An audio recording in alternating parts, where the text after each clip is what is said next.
हमने पहले मुहावरे पढ़े थे। अब आप ये वाक्य देख के आपको ऐसा लगेगा कि ये भी तो मुहावरे ही हैं। नहीं, लेकिन कहावतें और लोकोक्तियाँ एक थी और मुहावरे अलग होते हैं। दो फर्क होते हैं। ये जो कहावतें होती है ना, इनका जो हम उपयोग करते हैं ना, वो वाक्य के अंत में करते हैं, और मुहावरे जो होते हैं वो वाक्य के बीच में आ जाते हैं।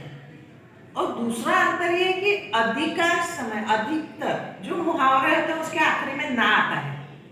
पेट में चूहे कूदना, है ना, तो देखो ना आया। तो और कोई मुहावरा आप देखोगे तो उसमें भी ना आएगा आखिरी में, लेकिन कहावतों में ऐसा नहीं आता है। और मुहावरे मतलब भावार्थ, शब्दार्थ नहीं। शब्द का अर्थ होता है शब्दार्थ, और मुहावरे जो होते हैं वो भावार्थ होता है। तो पूरी पंक्ति का उसमें भावार्थ आता है। वो छोटे भी होते हैं, और ये जो है इसके शब्द ज्यादा होते हैं। मुहावरे छोटे छोटे होते हैं और कहावतें होती है वो जरा बड़ी होती है। कहावतें कैसे बनी?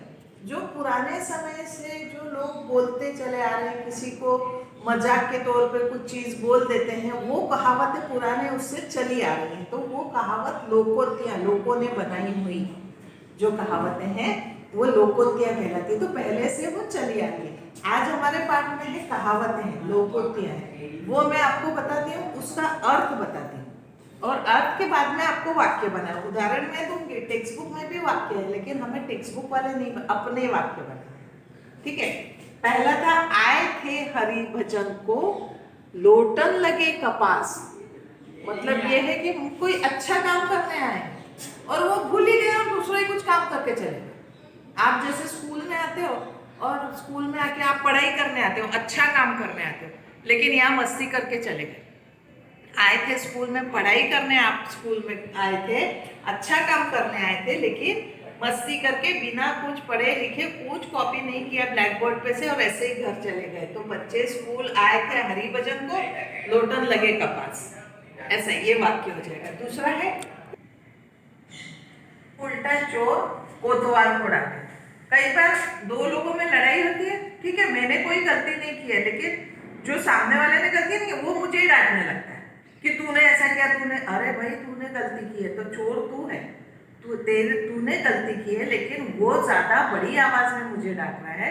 तो उल्टा चोर कोतवाल को डांटे। इसका होगा, अपराधी द्वारा निर्दोष को डांटना। निर्दोष मतलब जिसका कोई दोष नहीं है उसको वो डांट रहा है। चोरी कर रहा है और ऊपर से जो निर्दोष है, जिसने चोरी नहीं की है, उसको डांटना। तो उल्टा चोर कोतवाल को डांटे। कक्षा में दो विद्यार्थी लड़ रहे थे, गलती एक की थी, पर वो ऐसे चिल्ला रहा था जैसे उल्टा चोर कोतवाल को डांटे। ऊंची दुकान फीका पकवान।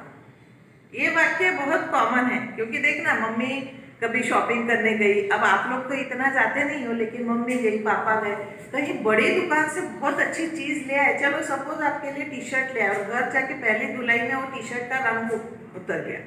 तो ऊंची दुकान फीका पकवान की, बड़ी दुकान से चीज लेके आए, और फीका मतलब जिसमें कोई टेस्ट नहीं हो, पकवान मतलब खाने की चीज।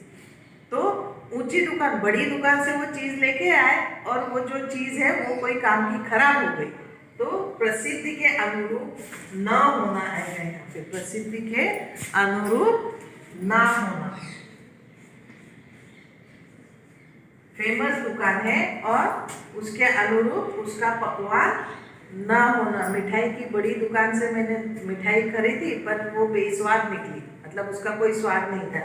ये तो ऐसे ही हुआ, ऊंची दुकान फीका पकवान। एक तो करेला, ऊपर से नीम चढ़ा।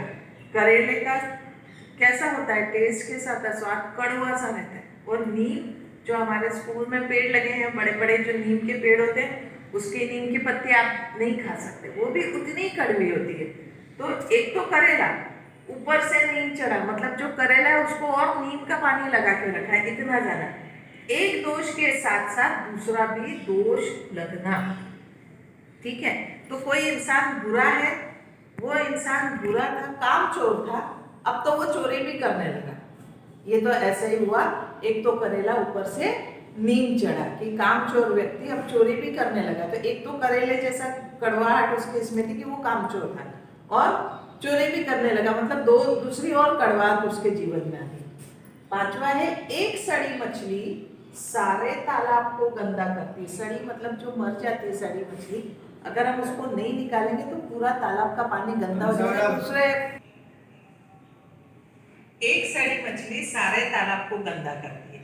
मतलब एक अगर मछली मर गई और वो सड़ गई तालाब में तो पूरे तालाब का पानी गंदा हो जाता है, ये इसका अर्थ निकलता है। लेकिन हमको ये वाक्य में बताना है कि एक की बुराई के कारण सबकी बदनामी होती है ना। एक की बुराई के कारण सबकी बदनामी होना।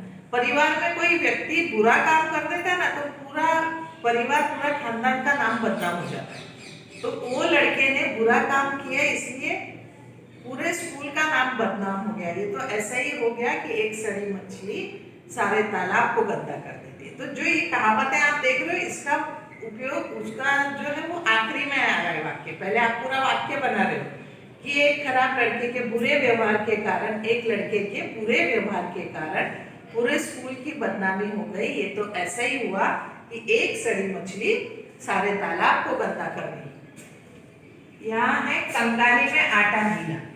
कंगाली मतलब जो हम पे मुसीबत आती है। वैसे तो कंगाली अगर हम पैसे से लेना, जिसके पास पैसे नहीं होते, बहुत पैसे की प्रॉब्लम होती तो वो कंगाल कहलाता है।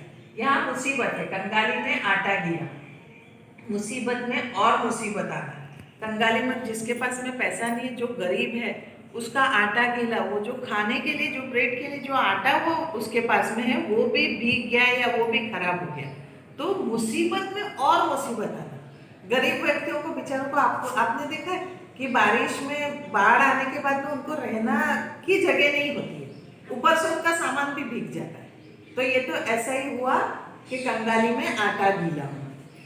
दो व्यक्तियों की कहाँ राजा भोज और कहाँ गंगू तेली। यहाँ कंपैरिजन है। एक बहुत होशियार व्यक्ति है और एक बिल्कुल बुद्धू है। कई बार दोनों साथ में रहते हैं तो लोगों को लगता है कि होशियार को देख के ऐसा लगता है कि वो दूसरा व्यक्ति भी होशियार है, दूसरा भी उतना ही बुद्धि से तेज है। लेकिन नहीं, दूसरा उतना तेज नहीं है। दो दोस्तों में एक बहुत चतुर था और एक मूर्ख था। तो ये तो ऐसा ही हुआ कि कहाँ गंगू तेली और कहाँ राजा भोज और कहाँ गंगू तेली। दो दोस्तों में दोस्ती है लेकिन बुद्धि के तौर पर उनका कंपैरिजन हम नहीं कर सकते। कोयले की दलाली में हाथ काला। कोयला आपने देखा है ब्लैक कलर का होता है कोयला, उसमें अगर दलाली मतलब उसको बेचना, उसका व्यापार करना। जो कोयले की दलाली करता है, जो व्यापार करता है, उसके हाथ तो काले हो जाते हैं। तो जैसी स्थिति में हम रहते हैं, अगर हम बुरे जगह में बुरी साथ में रहेंगे तो बुराई होने वाली है। बुरे के साथ रहने पर बुराई ही मिलती है। हमेशा ऐसा बोला जाता है अच्छे दोस्त बनाना चाहिए जो हमें सही मार्ग पर ले जाए, अच्छी आदतें डालें। लेकिन अगर हम बुरे की संगत में आ जाते हैं तो हम बुरे ही हो जाते हैं। तो ये तो ऐसा ही हुआ कि कोयले की दलाली में हाथ काला, उससे हम बच नहीं सकते। इसलिए हमें संगत ढूंढते समय हमेशा अच्छी संगत लेनी चाहिए। चमड़ी जाए पर दमड़ी ना जाए। चमड़ी मतलब हमारे स्किन। कंजूस व्यक्ति कष्ट सहन कर लेता है पर खर्च नहीं करता। उसको अपने पैसे से इतना प्यार होता है, सेठ जी को अपने पैसे से इतना प्यार था कि वो दवाखाने में खर्चा होने के डर से जा ही नहीं रहते, भले फिर वो मर जाए। मरने को तैयार थे पर हॉस्पिटल का खर्चा नहीं चलाना था उनका। तो वो तो ऐसे ही हो गया कि चमड़ी जाए पर दमड़ी ना जाए। सेठानी जी जो बीमार थी लेकिन सेठ जी अपनी पत्नी को बचाने के लिए पैसा नहीं खर्च करना चाहते थे। तो ये ऐसे ही हो गया कि चमड़ी जाए पर दमड़ी ना जाए, भले ही पत्नी की जान चली जाए। 10वां है जो गरजते हैं वो बरसते हैं। कई बार ऐसे बारिश का मौसम हो जाता है, गड़ गड़ गड़ आवाज आती है और हम ऐसे ही बोलते हैं ये तो ऐसे ही गरज रहा है, बरसने नहीं वाला है ना। तो उसको क्यों बोलते हैं? जो बोलते हैं पर काम नहीं करते। कई बार हम बोलते हैं मैं ऐसा करूँगा, मैं ऐसा करूँगा, अब तो मैं परीक्षा में ऐसा करूँगा, अब तो इतनी पढ़ाई करूँगा, पहला A+ ग्रेड लेके आऊँगा। हमेशा ऐसे प्रॉमिस आप माँ बाप को देते हो। लेकिन मम्मी को मालूम होता है जो गरजते हैं वो बरसते नहीं, मेहनत करनी लगती है। ऐसे ही नहीं, बच्चा बार बार बोल रहा है कि मैं इस बार इतनी मेहनत करूँगा कि A ग्रेड लेके आऊँगा, हर रोज मम्मी को प्रॉमिस कर रहा है लेकिन नहीं ला पाता है। तो अंत में मम्मी बोलती है जो गरजते हैं वो बरसते नहीं। उसके बाद में है नाम बड़े और दर्शन खोटे। ये भी इसी की तरह है जो हमने ऊंची दुकान फीकान पकवान पढ़ा था, उसी का है। प्रसिद्धि अधिक पर तत्व कम। बहुत फेमस है लेकिन उसकी क्वालिटी कुछ नहीं। हम किसी बहुत फेमस जगह पे जाते हैं या कोई बहुत प्रसिद्ध व्यक्ति होता है, वो पहुंच जाता है ऊंचाई पे, पर जरूरी नहीं है कि उसका ज्ञान भी उतना ज्यादा है। तो वो ऊंचाई पे पहुंच गया है, बहुत बड़ा बन गया है, महान जैसा बन गया है, लेकिन उसका ज्ञान अधूरा है, तो उसको हम बोलते हैं नाम बड़े और दर्शन खोटे। की व्यक्ति का नाम बड़ा हो गया है लेकिन उसके दर्शन खोटे हैं। तो इस तरह से ये आपकी कहावतें यहाँ पे है। इसमें एक और आखिरी की कहावत रह गई है, वो है बोया पेड़ बबूल का और आम कहाँ से पाए। वो मैंने इसमें नहीं लिखी है कि बोया पेड़ बबूल का एक पेड़ होता है, उसमें बहुत कांटे होते हैं, बहुत ज़्यादा कांटे होते हैं। अगर हमने शुरू में बच्चों को संस्कार नहीं दिए तो हम कैसे चाहेंगे कि बड़े होकर वो हमको आम देने वाला है। नहीं दे सकते, क्योंकि हमने बचपन से उसमें बुराइयां ही भरते, उसकी जो बुरी आदतें थी उसको ही पाला है। तो बच्चे को अगर बचपन में हमने संस्कार नहीं दिए, और हम कैसे जाने कि आखिरी में बड़ा होकर वो हमें अच्छा ही फल देने वाला है। तो ये ऐसा ही हो जाएगा कि बोया पेड़ बबूल का आम कहाँ से पाए। तो इस तरह के ये लोकोक्तियों के अर्थ जो मैंने लिखे हैं वो आपको लिख के इनके वाक्य बनाना है। याद रहे, मैंने जैसे आपको बोला है कि पहले पूरा वाक्य बोल देना है और आखिरी में ऐसा लगाना है, ये तो ऐसा ही हुआ, उल्टा चोर कोतवाल को डांटे। ये तो ऐसा ही हुआ कि जो गरजते हैं वो बरसते नहीं, ऐसा आपको लिखना है। टेक्स्ट बुक में आपके वाक्य दिए हैं तो आपको उस पर से थोड़ा सा अंदाजा लग जाएगा।